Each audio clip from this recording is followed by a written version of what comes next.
नमस्कार, मेरा नाम है ओम प्रकाश यादव और आप देख रहे हैं वॉइस ऑफ रिपब्लिक। आज आपसे हम एक अलग विषय पर चर्चा करेंगे और वो विषय है शिक्षा जगत से जुड़ा हुआ एक शानदार स्कूल के उत्थान और उसकी प्रारंभ हुई पतन की प्रक्रिया का। यहाँ मैं बात करना चाह रहा हूँ आपसे नेतरहाट आवासीय विद्यालय जो अभी झारखंड में अवस्थित है। मैं विगत वर्ष दिसंबर में एक निजी कार्यक्रम में झारखंड गया था। जब मेरी ट्रेनिंग रांची में थी तो 90 में भी मुझे झारखंड के इस स्कूल में, शानदार स्कूल में जाने का मौका मिला था। 90 के दशक तक यह स्कूल अपनी श्रेष्ठता, अपनी उत्कृष्टता, अपने शानदार प्रगति और शिक्षा जगत में इसके योगदान के लिए जाना जाता था। लेकिन इस बार जब दिसंबर 24 में मैं वहाँ गया, करीब पूरे दिन और पूरी रात कई लोगों से मिलने देखने का मौका मिला, तो उसी समय मुझे एहसास हुआ कि स्कूल अब पतन की ओर अग्रसर हो गया है। और वहाँ कुछ लोगों ने बताया कि इस स्कूल में अब ठेकेदारी की प्रथा शुरू हो गई, अधिकांश टीचर कॉन्ट्रैक्ट पर बहाल हैं। झारखंड सरकार अन्य सरकारों की तरह भी शिक्षा से कोई खास मतलब नहीं है। सरकार की उदासीनता, मंत्रियों, मुख्यमंत्रियों और ब्यूरोक्रेट्स के टिपिकल सोच के कारण यह स्कूल में पतन की प्रक्रिया प्रारंभ हो गई है। और ये संयोग नहीं है महज कि दिसंबर में ही उस स्कूल के एक प्रशासनिक पदाधिकारी को झारखंड की एंटी करप्शन ब्यूरो ने रंगे हाथ रिश्वत लेते गिरफ्तार कर लिया। ये कदाचित नेतरहाट स्कूल के इतिहास में पहली घटना थी। वैसे तो ऐसे न्यूज़ छपते रहते हैं कि विजिलेंस और सीबीआई और एंटी करप्शन ब्यूरो अधिकारियों को गिरफ्तार कर लेते हैं, लेकिन यह घटना सबसे अलग इसलिए है कि यह नेतरहाट में हुआ। जब मैं वहाँ गया तो मैंने कुछ तस्वीरें भी ली, कुछ वीडियो भी आपको मैं दिखाने का प्रयास करता हूँ। लेकिन इसके पहले यूँ तो इसके गौरवशाली अतीत और इसके गठन, इसके शुरुआत की कहानी आपको इंटरनेट पर मिल जाएंगे। लेकिन इस ओर मैं 3 चीज़ का इशारा करना चाहता हूँ कि कैसे कोई ब्रिटिश जो इस देश में शिक्षा का अलख जगाया और इस देश को कई महान शिक्षण संस्थान दिए। उनका नाम था फ्रेडरिक गॉर्डन पियर्स। पियर्स साहब मूलतः ब्रिटिश थे और इनका जन्म 24 मार्च 1892 में हुआ। ये इंग्लिश एजुकेशनिस्ट थे जिन्होंने इंडिया और सिलोन, जो अभी का श्रीलंका, वहाँ कार्य भी किए।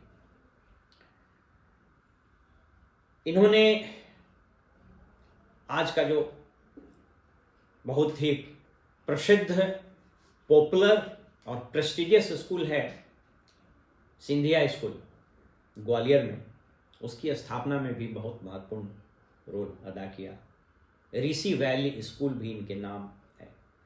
और महिंदा कॉलेज, एक बुद्धिस्ट कॉलेज था श्रीलंका में, उसकी स्थापना।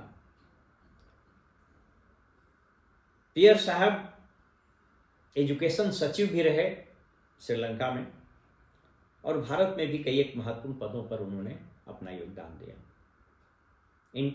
इंडियन स्कूल मूवमेंट के नाम से एक मूवमेंट इन्होंने चलाया और इससे प्रभावित होकर तत्कालीन राष्ट्रपति राजेंद्र बाबू, बिहार के पहले मुख्यमंत्री श्री डॉक्टर श्री कृष्ण सिंह, फिर वित्त मंत्री अनुग्रह बाबू, इन लोगों ने, आप सोच करके, मैं ये आपको इन लोगों का नाम इसलिए बता रहा हूँ कि उस वक्त के राजनीतिक, उस वक्त के मंत्री कि शिक्षा के प्रति कितनी कमिटमेंट रहती थी, कितना सोच रहता था, और उन लोगों ने कितने शानदार कार्य किए।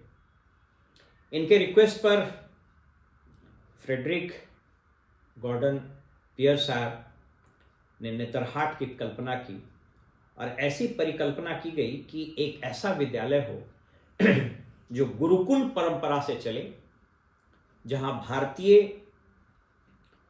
जो शिक्षण पद्धति है जिसको मैकॉले ने बर्बाद किया। मैकॉले की रिपोर्ट अगर आप पढ़ेंगे जो ब्रिटिश लाइब्रेरी में संरक्षित है, उसको पढ़ने से ये लगता है कि मैकॉले की ये सोच थी कि जब तक भारत के संस्कृति, इसके शिक्षा व्यवस्था, यहाँ के लोगों की सोच पर प्रहार नहीं किया जाएगा, तब तक अंग्रेजी हुकूमत स्थायी नहीं रह सकती है। बहरहाल वो एक अलग विषय है। तो सोच ये था कि एक गुरुकुल परंपरा जहाँ मॉडर्न एजुकेशन, साइंस, टेक्नोलॉजी सहित संस्कार भी दिए जाएंगे, और उसके बाद इन सभी महान विभूतियों की पहल से 15 नवंबर 1954 को नेतरहाट आवासीय विद्यालय की परिकल्पना साकार हुई। चूंकि स्कूल भवन वहाँ नहीं था, तो एक सैले हाउस जो गवर्नर वहाँ रुका करते थे कभी, वहाँ और कुछ और कमरों को लेकर स्कूल स्टार्ट कर दिया गया। वहाँ पर हॉस्टल के नाम आश्रम है, ये जानबूझकर कैसे रखे गए। और इस स्कूल के पहले प्रिंसिपल चार्ल्स नेपियर हुए, जिनको आज भी वहाँ लोग बड़े आदर से, मैं उस स्कूल कैंपस में जब गया और पुराने कर्मियों से बात की, तो बड़े आदर से बड़े सम्मान से उनका नाम लेते हैं। कुछ शिक्षकों से, कुछ नॉन टीचिंग स्टाफ से जब मैंने बात की, तो उन लोगों ने अपना नाम न बताने के शर्त पर यह बताया कि इस स्कूल में अब पतन की प्रक्रिया का प्रारंभ हो गया है, और उन्होंने बारी बारी से एक एक करके उसके कारण गिनाए। सबसे पहला कारण तो वही था जो आप अपने स्क्रीन पर देखेंगे कि प्रशासनिक पदाधिकारी घूस लेते गिरफ्तार हो गया। उस स्कूल में ठेकेदारी का कार्य प्रारंभ हो गया। कदाचित ये लोगों को ये बात क्यों नहीं समझ में आती है, नेताओं को, मिनिस्टर्स को और ब्यूरोक्रेट को ये बात क्यों नहीं समझ में आती है कि स्कूल में शिक्षा का स्तर उसके बिल्डिंग के क्वालिटी से तय नहीं होता है। उस स्कूल के भवन कितने शानदार हैं, वहाँ पर कितने एसी लगे हुए हैं, कितने कंप्यूटर्स लगे हुए हैं, फर्श कितना चमकदार है, फूल पत्ती कितने लगे हुए हैं, यह नहीं तय करता है कि उस स्कूल के एजुकेशन का स्टैंडर्ड कितना है। उन लोगों ने बताया, और कुछ स्थानीय लोगों से भी मेरी बात हुई, कुछ पूर्व छात्रों से भी मेरी बात हुई। उन्होंने कहा कि इस स्कूल में अब ठेकेदारी की एक प्रथा प्रारंभ हो गई है, और अब लोग इस स्कूल के रिनोवेशन के नाम पर टेंडर कराने में ज़्यादा व्यस्त रहते हैं। इन चित्रों को और इन वीडियो को आप देखिएगा तो पाइएगा कि लगातार काम हो रहा है। मैं 90 में भी उस लाइब्रेरी में भी गया था। उस वक़्त पढ़ने की व्यवस्था, ज़मीन पर दरी बिछा के बच्चे पढ़ते थे, उसका स्थान अब टेबल कुर्सी ने ले लिया। सीमेंट का जो प्लास्टर था उसको उखाड़कर चमकीले टाइल्स लगाए जाने लगे। यह देख करके मुझे अनायास यह लगने लगा कि अब ये फोकस इस स्कूल के एजुकेशन की क्वालिटी से हटकर बिल्डिंग कंस्ट्रक्शन पर चली गई है। दूसरा कारण उन लोगों ने बताया कि यहाँ पर जब, और ये देखिए बड़ा अजीब संजोग है, 15 नवंबर 54 को नेतरहाट स्कूल की स्थापना होती है, और 15 नवंबर को ही 2000 में झारखंड अलग होता है। और जब झारखंड अलग होता है उसके कुछ दिनों के बाद वहाँ पर डोमिसाइल नीति लाई गई। बताते चलें कि 1954 में मात्र 60 लड़कों का एडमिशन हुआ था टेस्ट के आधार पर। 82 में इसकी संख्या बढ़ाकर 100 कर दी गई, और जब झारखंड बना तो कुछ दिनों के बाद वहाँ पर एक पॉलिसी ला दी गई कि सिर्फ और सिर्फ झारखंड के बच्चे ही एंट्रेंस एग्जाम में फॉर्म भरेंगे। लाइब्रेरी में काम करने वाले कुछ लोग, उनका नाम न बताने के शर्त पर उन लोगों ने बताया कि इसके कारण, चूंकि कंपटीशन को एक परिधि में सीमित कर दिया गया झारखंड राज्य के अंदर ही, इसलिए अच्छे स्टूडेंट्स आने कम हो गए। अब उन लोगों ने बताया कि स्थिति ये आने वाली है कि आने वाले 5-7 सालों में, जहां ये 100 लड़के के लिए कभी हजारों की संख्या में एंट्रेंस में बच्चे अपीयर होते थे, उन्होंने बताया कि अगले 5-7 साल होते होते कदाचित इस 100 सीट के लिए 200 बच्चे भी अपीयर हो जाए तो बहुत है। एक ही अट्रैक्शन है कि वहाँ पर फ्री में लॉजिंग और फूडिंग की व्यवस्था है, तो उस नाते कुछ गरीब तबके के बच्चे अगर चले जाएं तो मैं नहीं कर सकता। उन लोगों ने ही बताया। तो दूसरा कारण था कि ऐसी पॉलिसी लाई गई कि best of the best brain का सिलेक्शन वहाँ बंद हो गया और उसको हम लोगों ने सीमित कर दिया एक भौगोलिक सीमा के अंदर। तीसरा कारण, जैसा अक्सर सरकारों में होता है और बिहार भी उसकी जीती जागती मिसाल है कि यहाँ के परम आदरणीय मुख्यमंत्री ने भी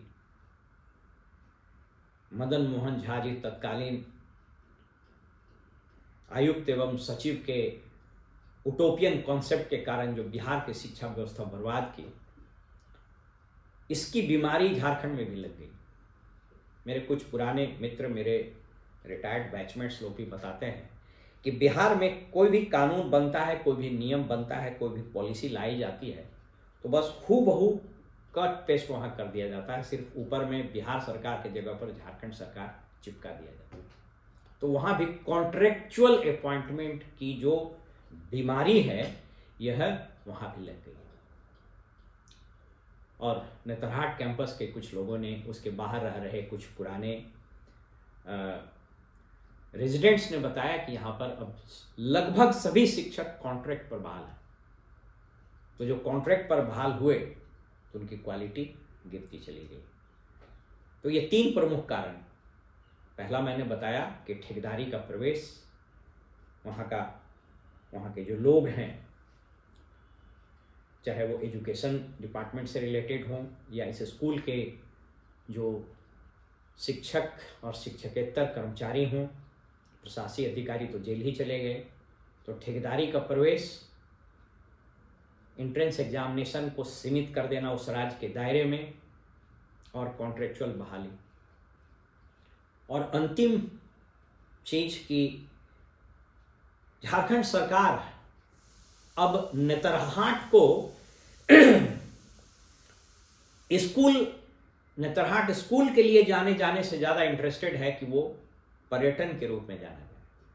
इस पर जाने के बाद मुझे यह भी एहसास हुआ कि वो शांत वादी, वो शानदार नेचुरल सिनेरियो, प्रकृति के गोद में पहाड़ों की चोटी पर बसा हुआ एक शानदार आवासीय विद्यालय अब सरकार के फोकस में है ही नहीं। वहाँ फोकस है अब रेवेन्यू। और जब सरकार का फोकस क्वालिटी से हटकर क्वांटिटी और शिक्षा से हटकर व्यापार में चला जाता है तो यही दुर्गति होती है। नेतरहाट को टूरिज्म का हब बना दिया गया। कई एक होटल खुलने शुरू हो गए हैं, कई एक सिविल कंस्ट्रक्शन से स्टार्ट हो गए हैं और पर्यटकों के जमावड़े लगने शुरू। मैं ये नहीं कह रहा हूँ कि पर्यटक जाते हैं तो खराब है, लेकिन वहाँ बिल्कुल मौज मस्ती, और फिर वहाँ तो शराब भी फ्री है।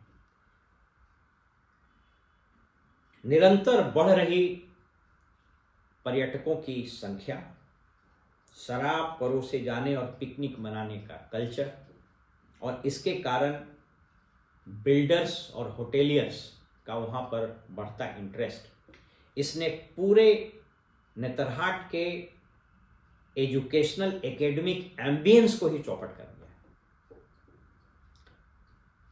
और यही कारण है कि वहाँ पर अब स्कूल में पतन की प्रक्रिया का प्रारंभ हो गया है। आपको बताते चलें कि मैं नेतरहाट में नहीं पढ़ा हूँ, मैं आपको इस डिस्क्लेमर के साथ बता रहा हूँ। मैंने जो हम महसूस किया वो बताया। लेकिन ऑल इंडिया सर्विसेज, चाहे वो IAS हो, IPS हो, इंजीनियरिंग हो, मेडिकल हो, साइंस के फील्ड में हो, रिसर्च के फील्ड में हो, कोई ऐसा फील्ड नहीं है जहाँ पर नेतरहाटियंस नहीं है। हमारे कुछ जूनियर कुलीग भी नेतरहाट से आए, हमारे कुछ सीनियर कुलीग भी आईएएस में नेतरहाट से। मुझको लगता है कि मैं इस यूट्यूब मंच के माध्यम से उन सबों को अपील भी करूं, क्योंकि एक शानदार शिक्षण संस्थान नेतरहाट जब आपकी आंखों के सामने से विनाश की ओर इतनी तेजी से अग्रसर हो रहा है, तो कदाचित नोबा का भी फर्ज बनता है। मुझको नहीं मालूम है कि वो इस वीडियो को किस रूप में लेंगे, लेकिन इस नायाब धरोहर को, जिससे राजेंद्र बाबू और श्री बाबू और अनुग्रह बाबू के पहल से पियर साहब ने और चार्ल्स नेपियर ने, जो वहाँ के पहले प्रिंसिपल थे चार्ल्स नेपियर, उन लोगों ने जिस शिद्दत के साथ, जिस कमिटमेंट, त्याग के साथ एक ओएसिस इन डेजर्ट बनाने की कोशिश की थी, एक शानदार विद्यालय बनाने की कोशिश की थी, उसके नष्ट होते स्वरूप को बचाने का प्रयास हो। यदि आप ये सोचते हैं कि झारखंड राज्य, वहाँ के मुख्यमंत्री, वहाँ के नेतागण इसको समझेंगे, तो फिर आप भूल कर रहे हैं। क्योंकि आज के राजनेता, मैंने राजेंद्र बाबू और श्री बाबू और अनुग्रह बाबू का नाम इसलिए लिया कि क्या उनकी सोच थी, और अभी के मुख्यमंत्री, चाहे वो नीतीश कुमार हो, चाहे वो हेमंत सोरेन, इन लोगों की क्या सोच है। अभी इन लोगों की सोच सरकारी पैसे से यात्रा करना, सरकारी पैसे को फ्री बीज में बांटना और पूरे जन समुदाय को पौरुष विहीन, शौर्य विहीन, शिक्षा विहीन, व्यक्तित्व विहीन कर देना, और उसको 4 किलो 5 किलो चावल पर, चंद रुपयों पर जीवन भर निर्भर करने के लिए मजबूर कर देना। चाहे वो मैया बहन योजना हो, चाहे अबुआ योजना हो, किसी की योजना हो, इन योजनाओं ने और इस फ्री बीज ने और इस वोट की लालच ने, क्योंकि इस अच्छे स्कूल, अच्छे कॉलेज बनाने से तो वोट मिलता नहीं है प्रत्यक्ष रूप से, वो तो एक समाज का निर्माण करता है, एक ऐसे सिटीजन का निर्माण करता है जो अच्छे बुरे की सोच समझ सके। और इन नेताओं का पहला इंटरेस्ट तो यही होता है कि हम ऐसे नागरिक की भीड़ खड़ा कर दें जिसको कुछ नहीं समझ में आए, और वो अंधों की भांति 5 किलो अनाज, 3000 रुपया और फ्री बिजली, फ्री राशन लेने के चक्कर में मेरे पीछे घूमता रहे। आज हमने एक ऐसे समाज का निर्माण कर दिया है जहां शिक्षा सबसे निचले पायदान पर है। मुझे डर है कि तत्कालीन बिहार में जो ये शिक्षा का केंद्र अलख जगह था, इसकी रोशनी, नेतरहाट आवासीय विद्यालय की अलख की रोशनी, इस दिए की रोशनी धीरे धीरे वक्त के थपेड़े में और पॉलिटिशियंस के इनडिफरेंट एटीट्यूड और उसकी गलत नीतियों के कारण एक दिन बुझ न जाए। फिलहाल हमें इजाज़त दीजिए और आप देखते रहिए वॉइस ऑफ रिपब्लिक। नमस्कार।